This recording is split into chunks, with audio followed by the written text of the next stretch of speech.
is actually on the verge of taking out Zeke, guys. He could actually do it here.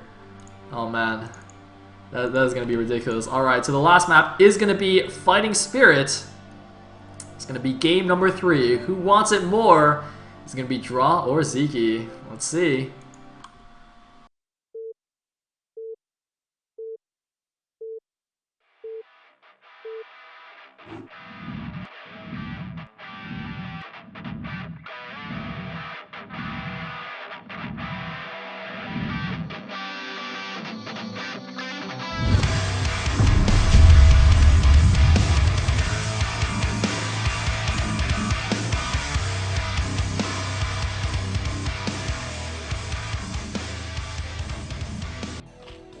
Alright, going into game number 3. At the top right as the orange Zerg, we have Sasiki. At the bottom right as the brown Protoss, we have Sass Draw. And is it just me or is this Draw spawned at the 5 o'clock every game in the series? I think he has. Don't know if that's a good thing or a bad thing. But, oh man, this is going to be interesting because, to be completely honest, I actually anticipated Draw winning on Outsider. Perhaps not in the fashion that he did, but I definitely thought he would have the edge there given that he's been preparing quite a bit. And Siki, I don't know what he's been doing, but presumably just playing on Fish as he normally does. And of course on Fish, you never play Outsider, but the map you do play is Fighting Spirit, which is this map. So, you know, Fighting Spirit, pretty standard map, you know, played so many games played on Fish all the time. And it's going to be very hard for Draw to pull something crazy out on this map that, you know, Zeke hasn't seen before or played against. Compared to a map like Outsider, where it's very possible, and oh, it looks like Draw going to do the cute little scout the middle here to look for an Overlord, and he is going to be successful this time. So he's going to immediately go over here to Siki's base. But yeah, I mean, there must be so much pressure on Draw. I mean, could you imagine him 2-0ing Zeke here? Or sorry, not 2-0ing, but coming back from a 1-0 deficit to win 2 games in a row and take Zeke out in the winner's match? I mean, that would just be unthinkable, at least for me. But you know, when I saw this group, I was actually saying to the TLS staff, this was perhaps one of the best groups for knocking Zeke out. Maybe trade Technics for Bakuryu or Draw, but having like Busy, Technics, and Draw, and possibly Bakuryu and his group of Zeke is definitely a high chance of knocking him out. Bakuryu, I normally wouldn't, you know, say would have a great chance against Zeke, but after his preparation and ZVZ against True Touch in the round of 24, I definitely thought he might even have a chance as well. Anyway, let's not get too ahead of ourselves here, because of course Zeke is also 1 game away from advancing. So you know, let's not let's not go too crazy. Nice little denial there by Draw, but of course Zeke went for pull first anyways. Doesn't really matter. And looks like Draw is in fact going for the cannon before the Nexus as well, having delayed that hatchery. Wow, he's actually getting a second cannon. I don't know if that was in vision of the Overlord. Was that in vision of the Overlord? Ooh, it looks like he probably wasn't. It probably was not, so he could actually bait Zeke into trying a Zergling run-by, and with that second cannon in the back, he'll actually kill it. Oh, I think the Overlord saw it that time, though. Ooh, I think he saw it that time. I can't check anymore, but I think the gig might be up. I'm not sure, though. Very close, and the Zerglings are moving forward. But I mean, if you're a Zerg player and you don't see the second cannon, you totally want to run by here. You so want to do it, but look at this, he's not doing it, because he saw the second cannon, he knows. He knows for sure. Alright. It's a very sneaky move there. It could have worked if the Overlord didn't actually poke him the second time, but Zeke was a little bit too cautious for that, which is, you know, good on him. Because he knows Draw's a pretty sneaky guy. And it looks like this probe's actually going to get blocked from seeing that third base. I don't think it saw it at the 12. I'm a bit curious about why Zeke's taking a close third on this map. It's actually interesting because, you know, normally you'd think Zergs will take the further away natural as their third, kind of like what Zeke did on Wind and Cloud. But actually, you know, I noticed that a lot of Zerg players on Fish actually take the close third. And Bakur actually, I was talking to Bakur about this, he said the same thing as well. He noticed that as well, and he's not even sure why. So I really don't know why Zerg players choose that instead of getting a further away third. I mean, usually what the close third indicates is some kind of unusual, or not unusual, but some kind of like early Hydra aggression or even some fast mutas. So when the Zerg player goes for the close third and it doesn't do either of those things, I always get very confused. In the meantime, though, we do just have a lair on the way. Natural expansion now finished for draw. He's getting a cybernetic score. And hopefully this game will go a little bit better for him than game number 1. It is going to be a different style already. Oh! I just realized maybe the reason Ziki is getting the 12 o'clock instead of the top left natural is because both games so far, Draw has gone for a +1 speed lot attack against his third base. So instead of getting a further away natural that'll be more vulnerable, he's getting the closer one so he can maybe defend it more easily against Zealots. But my only issue with that is the SimCity at this base is perhaps a little bit more difficult. I mean, like, there's obviously 2 entrances to that base, and it's hard to get the really perfect SimCity off, but I mean, I guess Ziki's probably played enough games on this map that he knows how to do it anyway. Oh, nice snipe there. Oh, is he another one? No way. No way, no! Really? No third one. Okay, if you got a third one, I would, like, my head would explode. Getting 2 is already very, very crazy there. That Zealot should get, well, with that many Zerg things, it should really get no drone kills. Getting 1 drone kill is already a win for the Protoss in that case, because he got a complete scout off as well. But Ziki's moving out with a lot of speedlings, and there's only 1 Zealot there, and not a really good block off. There are 2 cannons though. That second cannon could be his saving grace here. He's doing another block though. Oh, look at this. Draw is very well aware, and Draw is now going to harass the third base here. He's got another Zealot coming in. And here we go. Ziki's going to have to run the drones away. He's going to lose some mining time. Probably not going to lose another drone here, but he's going to have to pull his Zerglings back, and Draw just going to make a nice little hold a nice position here behind the 12 o'clock here. It looks like Draw is completely safe. Not actually going to let that finish. In the meantime, we got Citadel on the way. We do have +1 Corsair, so he's going back to his Corsair style. Meanwhile, whoa, look at that! Ziki doing another drone drill here to prevent that Zealot from getting the perfect attack. Oh my god, did he even lose a unit? Wow, Ziki went from like complete miss micro, losing 2 drones in his main, to complete genius level micro to kill that Zealot back there without losing a single unit. I've never seen that before. That Zealot is always such a huge pain for the Zergs. They only get attack it with like 1 Zergling at a time from each side. That was actually some crazy drone drilling. That was actually amazing. Man, I mean, between last game and this game, Ziki is some of the sickest drone drills I've ever seen. But you know, I think it was probably a bigger deal that he lost 2 drones in his main anyway. Like, I kind of nullified it. Anyway, oh, we got 2 Stargate Stairs. We've got 2 Stargate Corsairs here. Draw. He does not want to lose to Ziki Mutas again, but Ziki's not getting +1 carapace this time.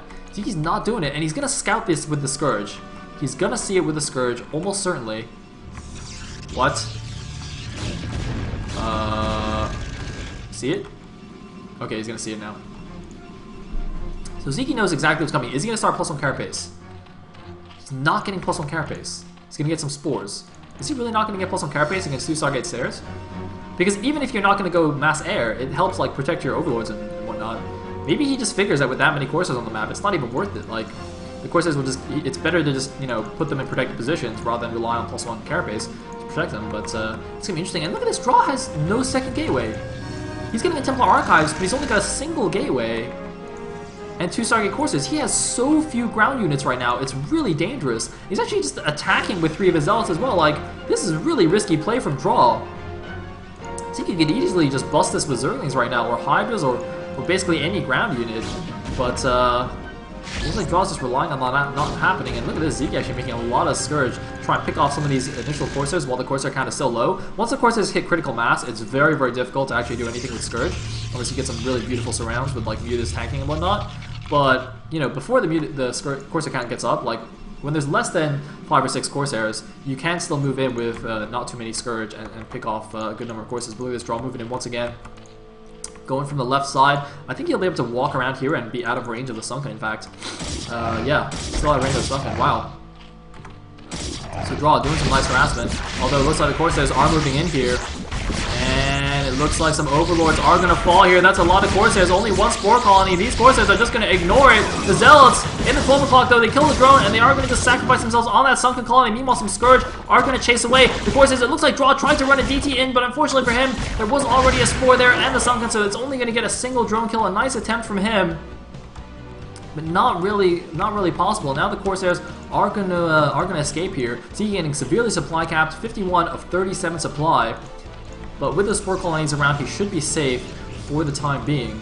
Meanwhile, Draw finally adding some more gateways, still continuing Corsair production. He's going to have so many Corsairs. Again, just has to be really careful not to overmake the Corsairs and just lose in a silly fashion to a ground army. But, you know, with these additional gateways, I think he'll be okay here. And I gotta say, Draw, I'm feeling like he's in a good position right now. I'm really feeling it. Can Draw really do it here? I mean, I don't even want to say anything just in case I jinx it, but I am like ridiculously excited right now. Oh man. Oh no no no! Whoa! Whoa! Oh, he only lost one. Okay, that's not that bad. But you see, that's what I'm talking about. You see, when you have that many Corsairs, Scourges don't do anything. It's like he actually had the almost perfect position for the Scourge there, and it didn't even matter. What? Move! Move! Run! Run! Okay. Sorry, I'm cheering a little bit for the Protoss here. Who am I kidding? I'm cheering a lot for the Protoss, not even a little bit. I'm going balls out with the Protoss cheering here. Protoss favoritism. I want to see the upset. I want the underdogs to win. Meanwhile, Storm is on the way. Draw. Thought about getting a third. Got denied by that little Zergling duty. He's going to send another dude out. And this DT is going to be able to block expansions over here. Looks like he got a couple of drone kills there as well. Wasn't quite paying attention. But he'll be able to block fourth base. And while getting that third base up, it's going to be hard for Zeki to actually deny that. But Zeki's moving out with a lot of units. Zeki is moving out with a lot of units. I think the Corsairs might have seen the Hydras coming in here. You can see, yeah, the Zealots are regrouping. He's got the High Templar. Does he have Storm yet? It looks like Storm is not quite done, though. Storm is not done, so he's going to have to just chill for a second. And the Hydras moving in. Oh my god, he needs to not die to the Hydras. He needs that Storm to finish. Oh my god, this Storm needs to finish. It needs to finish right now. He could just lose the +1. I don't know if this, or I guess that's +2, but he could lose the upgrade. I don't know if there's anything he can do about it. He needs like 15 seconds. Oh my god, come on! Come on, please! Please finish! Oh, he's gonna lose the upgrade. He couldn't stop it. He has +1 anyway, so he lost his +2. He's gonna lose this base as well. Well, it's not really a base yet, but this potential expansion. However, if he moves the Zealots in from the back, if he left the Zealots here to block, he might be able to like trap the Hydras, although he can't even get up the ramp anyway, so maybe not. Oh, but this Storm number 1. Zeki actually just running into the Storm, taking more damage there. And wow, Zeki really not doing a good job storm dodging, but it looks like Draw is going to be able to at least break this initial Hydra force here. Although Zeki is going to snipe the High Templar. He's sniping the High Templar, the Zealots aren't blocking properly. Man, Draw losing like 3 of his High Templar right there already.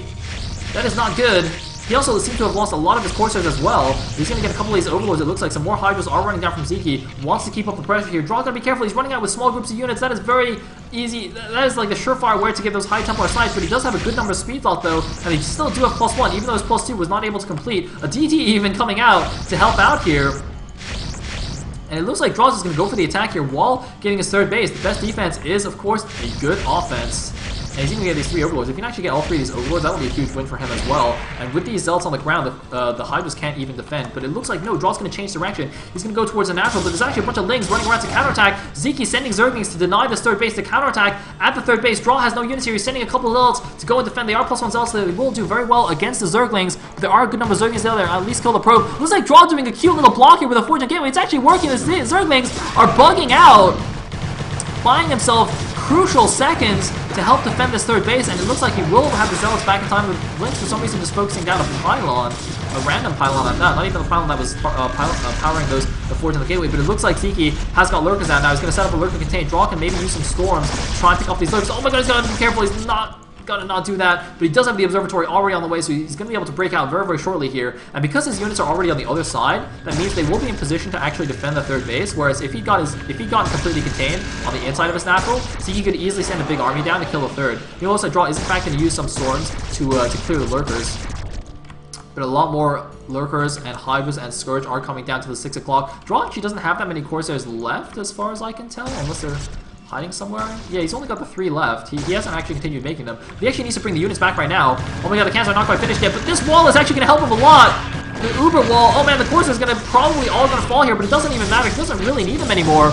And that wall is actually just kept him in really good position. Oh man, Random High Templar unfortunately getting caught out on the map here, but Draw is going to be able to defend this for sure. And now he's on 3 base against Zeki's 3 base, unfortunately suffering some, oh no. Wait, for a second I thought he had 1,000 minerals, but it looks like he just macroed a bunch. Yeah, he just made a bunch of goons.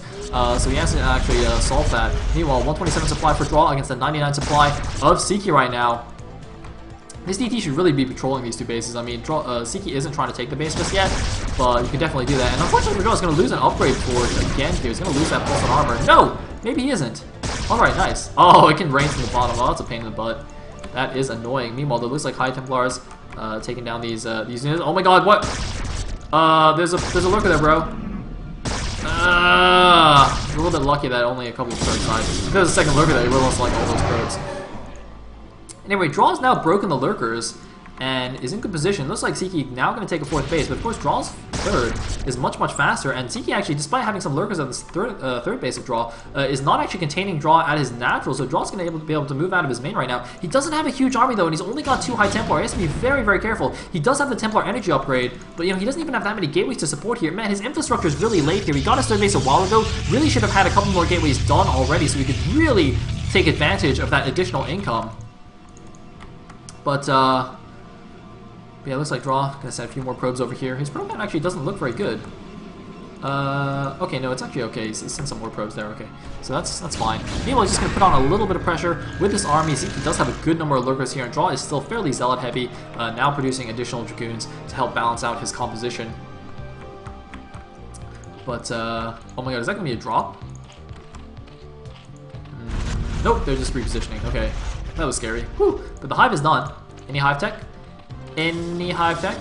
Whoa, there's some random zealots attacking here. Okay, so it doesn't look like hive tech is on the way yet, except for adrenal glands. The Zerglings are now 1-1. The Hydra Lurk is also 1-1. Oh my god, that Observer! Draw seems to actually have Observer speed. That is definitely a speed Observer, which is not the most common thing to see in ZVP. In fact, it's actually more common to see Observer sight range rather than Observer speed. Oh my god, what? Dude, don't sacrifice units. What are you doing, Draw? Move back. Oh my god, Draw's gonna get surrounded. Oh my god, he's gonna get surrounded. He's in a bad position. Look at the mini-map. The army's coming in from every direction. Draw is on the retreat, but he's gonna lose his entire army here. Oh my god, he's completely trapped. Draw with a colossal mistake. Moved out on the map with his whole army and gets completely crushed here. He moved out with too soon, with too small an army, with not enough High Templars. Everything is gone. Look at the blue goo. It wasn't even close. Oh my god, and Draw suddenly plummeted down to 113 supply. Siki at 131 supply. Draw is now in huge trouble after suiciding his army there. I don't know why he was being so aggressive. I mean, putting on a bit of pressure is fine, but there was no reason to move out with only the 2 High Templar there so early. Now Ziki's going to get a 5th base up safely, and there is nothing Draw can do about it. He's trying to re-macro, but that was just possibly a game-ending blow to Draw right there. A few DTs, looks like they're even going to get caught here. No overlords yet, but there we go. Oh man, that was heartbreaking to watch, and you can see Draw's trying to struggle to rebuild, but that Protoss army does not get rebuilt easily or cheaply. He is getting +3 attack, but again, you know, his upgrades keep getting delayed. He's actually gone for +1 shields before +1 armor now, which is weird because he went for the +1 armor first, and then the Forge got killed, and he changed it to +1 shields now. So, yeah, not really sure what the decision behind that is. Because he's not even really at the stage where he's going to start switching to Archons. I guess if he hadn't lost all those units, he might be at that stage. And looks like Draw's actually need to get the 3 o'clock here again. So similar to that game he played on Wind and Cloud, he's actually going to expand towards the Zerg. And that's actually not a bad choice here, because it's actually much harder for him to go and take the bottom left natural. He has to move a lot further away. So this base actually seems like it might be easier to take, but here comes the Zerg army. And Draw, he's again only got 2 High Templars. He's actually just pulling back completely. He actually doesn't want to engage here. Realizes he doesn't have enough. The supplies are about even, but with only 2 High Templar and mainly units, I don't really see how he can do it. He's going to have the most beautiful storms ever. The High Templar each only had a single storm as well. They didn't even have 2 storms apiece. I thought they might at least have 2 storms, but no. Draw, the High Templar in the back with the money storm though, is probably going to be able to hold, but oh my god, so many more units are flooding here. The lurkers are coming in again. Draw, does he have enough to hold here? 145 supply against 132. Draw with no storms though. He does not have any psionic storm, and he's gonna get run over by the Zerg. Siki is bowling over the Protoss, and GG from Draw. Siki advances to the round of 8. Oh my god, Draw had it. He had it. I can't believe it. Draw had it. He had it. And he threw it away. It's gone. And Siki wins. Siki wins. So Draw will go on to play again in the final match. And we are going on to the losers match between Bakryu and Busy. God, why do I keep mispronouncing his name? Bakryu and Busy. Coming up after the break.